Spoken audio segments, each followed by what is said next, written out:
Good evening. I'm Russell Rowland. I'm an author. I live in Billings, Montana.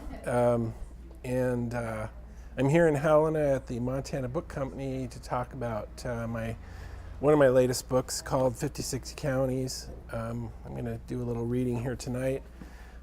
This book was a great adventure. I moved back to Montana in 2007 and had already published 2 novels that were set in Montana. I grew up here, so I had this idea in my head that I knew Montana pretty well, but when I came back, I had been gone for 25 years and realized I didn't know it as well as I thought I did. So someone had suggested to me that I do a book where I go to every county in the state, and that idea kept coming up in the back of my mind. It wouldn't go away, so I approached my publisher about it, and he said, let's do it. He was all on board before I ever started the book, so it was nice to have that support.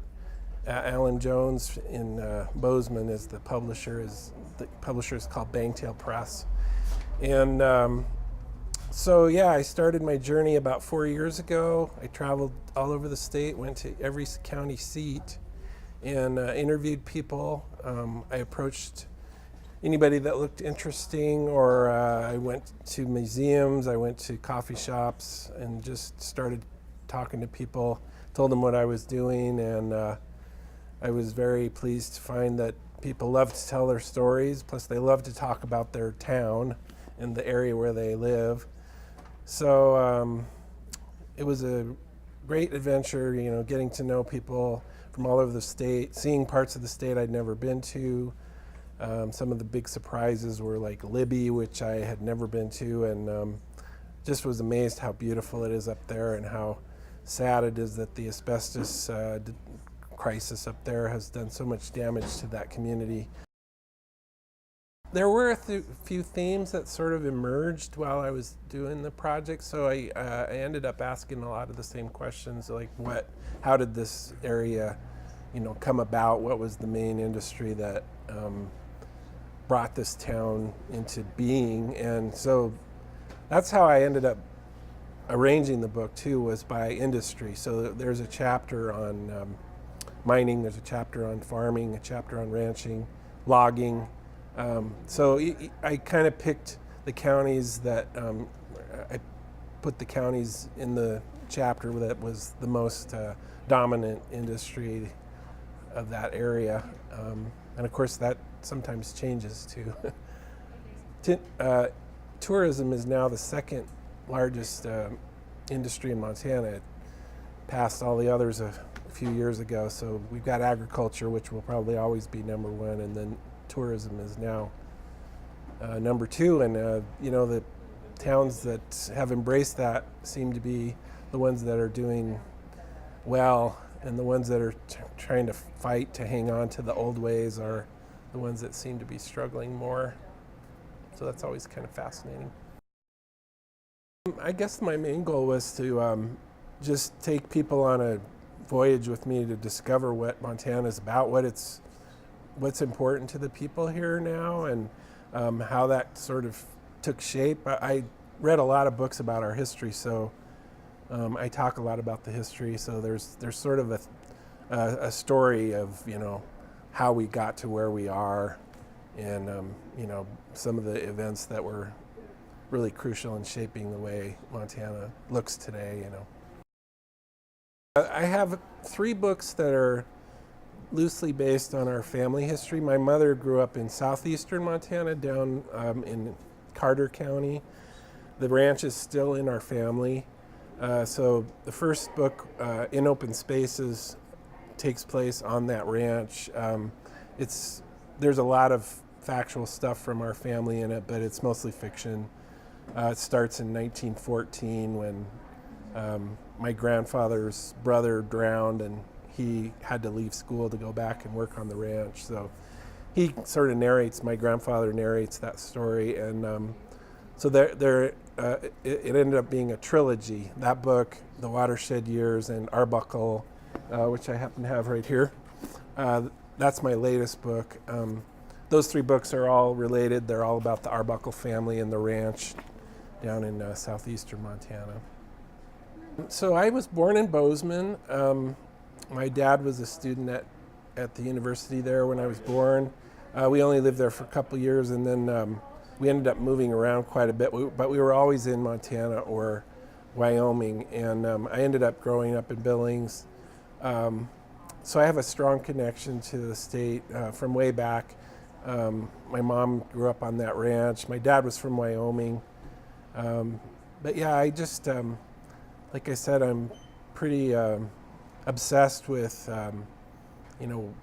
what this place, how it shapes people. And I know for me it had a huge impact on there was a lot of positive stuff, but it also made it difficult for me to talk about things.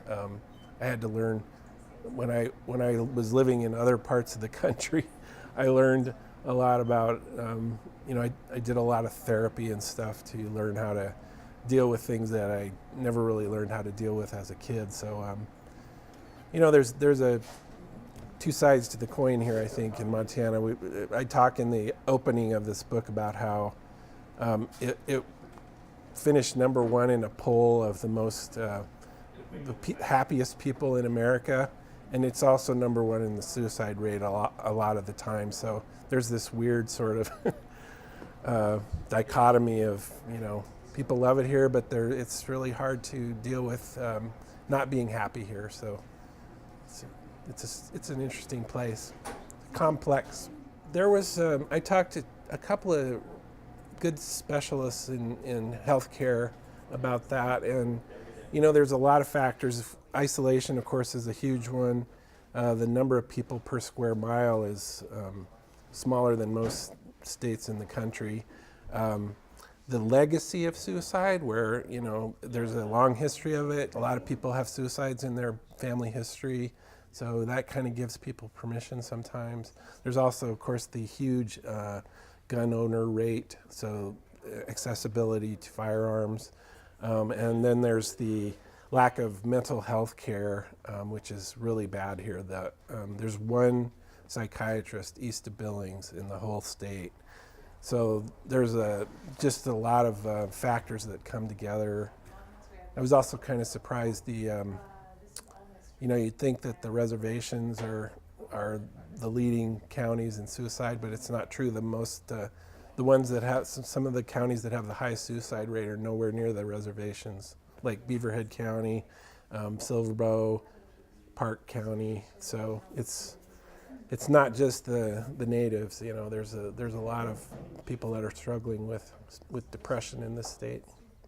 I'm pretty fascinated by how this amazing state shapes the people here, and how it affects our attitude toward the world. So that's what I write a lot about is, what does Montana mean to people here, and how does it affect the way we look at the world and how we deal with things.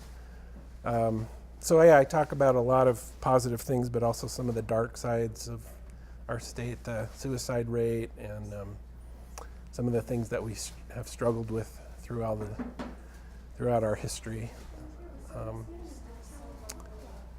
And I feel very fortunate to have had the opportunity to write about this amazing place. I think I've lived in 12 different states since I've graduated from high school in Billings, and I just love Montana. It never left my blood, so it was nice to come back and sort of reestablish myself here. I've been back since 2007, and it's nice to be back in my home.